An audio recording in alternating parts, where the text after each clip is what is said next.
Vamos falar com o Hamilton Mourão. Vai, o que tem aí, Bob Ferreira? O vice-presidente da República, Reinaldo, ele ironizou hoje, fez deboche da possibilidade de se investigarem os crimes cometidos pela ditadura após a divulgação desses áudios sobre os quais você estava falando. Em conversa com jornalistas em Brasília, o general Hamilton Mourão afirmou que isso é um tema do passado. Indagado novamente pelos jornalistas, ele fez até uma piadinha sobre o assunto. Vamos assistir, Reinaldo. Isso é história, isso já passou, né? A mesma coisa que a gente voltar para a ditadura do Getúlio, né? Então, são assuntos já escritos em livros, né? Debatidos intensamente. Né? Passado, faz parte da história do país. Para um pouco, Bob. Para um pouco, Bob, para. Faz parte da história do país. Até aí não tem nada de errado na fala dele, hein? Vamos ver? Aliás, tem uma coisa que pouca gente está tentando pro fato. Quantas vezes vocês já viram um militar da cúpula do governo, ou das Forças Armadas, embora seja da reserva, general 4 estrelas, admitir que 64 foi uma ditadura? Vocês perceberam que ele admitiu? Uhum. É história, já passou. Ele não tá proibindo aqui de estudar história. Temos que ficar atento às palavras. É a mesma coisa que a gente voltar para a ditadura do Getúlio. O que ele está fazendo aí, Vale Bene? Associando a ditadura de 64 à ditadura do Getúlio. E está admitindo, foi ditadura. Aliás, como a do Getúlio também foi.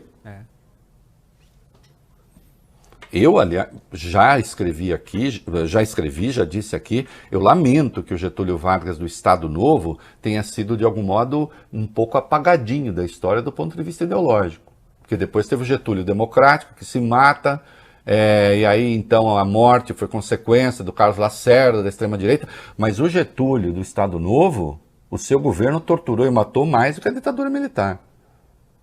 Quem tiver alguma dúvida, leia Memórias do Cárcere, do Graciliano Ramos, que foi um preso, um dissidente, era do Partido Comunista. Vá ver como se tratavam os presos durante o Estado Novo no Brasil. Essa história de que a tortura de presos começou em 64, não. A tortura sistemática de presos no Brasil, de presos comuns, sempre houve. De presos políticos, para arrancar a confissão, o Estado Novo foi que profissionalizou isso, no getulismo. É preciso ter isso claro. Então o que o general está fazendo aqui, dizendo 64 foi ditadura, Estado Novo também. Tá certo, foi mesmo. Aí ele diz, são assuntos já escritos em livros, né? Debatidos intensamente, né? Passado. Faz parte da história do país. Bom, e faz mesmo. Ele poderia estar certíssimo. Calma, deixa eu terminar o comentário. Mas aí ele avança. Vai. Intensamente, passado, faz parte da história do país. O senhor defende algum tipo de apuração em relação a... Apurar o quê? Os caras já morreram tudo, pô. Vai trazer os caras do túmulo de volta lá? Nada. De fato, já morreram todos. Mas mais do que isso, é que ele fala rindo, e aí esse tonzinho de deboche, esconde inclusive o debate legal. O Brasil tem uma lei de anistia, a 6.683, que é de 1979. Essas questões já passaram pelos tribunais. Você nem teria como investigar isso. Do ponto de vista penal, não daria para investigar mesmo. A lei da anistia não permite. O Brasil só teve uma lei combatendo a tortura em 1997. A Lei 9.455. Posterior, portanto, a 1979. Né? Nem teria como, do ponto de vista penal, não teria nem como retroagir. O Brasil só assina o tratado dizendo que a tortura é um crime imprescritível em 2002, com o decreto 4.388, quando o Brasil adere ao Tratado de Roma. E a Constituição é de 1988. No inciso 43 do artigo 5º coloca ali que é crime inafiançável, né, insuscetível de graça ou anistia. São todos documentos posteriores a 1979. Ainda que as pessoas estivessem vivas, você não conseguiria retroagir para punir. Isso já passou pelos tribunais. Que fique claro. Tem gente que diverge, mas tem sempre se derrotado, porque senão os diplomas legais têm de valer. Por mais que aquelas coisas tenham sido hediondas. Agora, o Valio Bene, o Bob Furuia, o general poderia, risinho à parte, ter razão.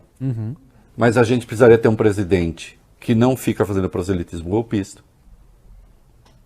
A gente precisaria ter um ministro da Defesa que não faça uma ordem do dia exaltando o golpe.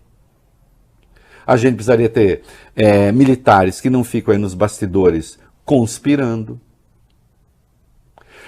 Seria preciso que as Forças Armadas brasileiras não tivessem o espírito de tutela da sociedade civil como elas têm. Não se considerasse uma casta à parte da sociedade como se considera. Se fosse assim, riso à parte, o general Mourão teria razão. Agora, num país em que o presidente da República ameaça dar golpe todos os dias, em que ameaça o processo eleitoral, que vai ter um vice, muito provavelmente, que é seu ex-ministro da Defesa, que fez uma ordem do dia exaltando o golpe, e esse vice já é ele mesmo uma forma de ameaça, então aí a fala do general, ainda que admita que 64 foi uma ditadura, a fala do general, ela perde, digamos, a sua importância no sentido de dizer assim, isso é coisa do passado. Vejam, se o Mourão estiver certo, menos mal, coisa do passado, não corremos risco. Não precisava do riso. Mas, infelizmente, ainda há tentações golpistas no país. Entenderam o ponto? Então, do ponto de vista legal, é a mesma história. História que tem que ser contada, atualizada, revista o tempo inteiro. E o Estado brasileiro, em algum momento, vai ter de admitir seus crimes. Ainda que para a história. Né? Já admitiu, do ponto de vista da responsabilização civil, nós temos as reparações feitas, né? Mas nós temos de ter assim, as próprias Forças Armadas admitir o seu erro, um dia acontecerá. Um dia acontecerá. Né? Então poderia ser assim. Infelizmente, nós temos hoje um golpista no poder. Né? Golpismo esse que tem de ser o tempo inteiro rechaçado.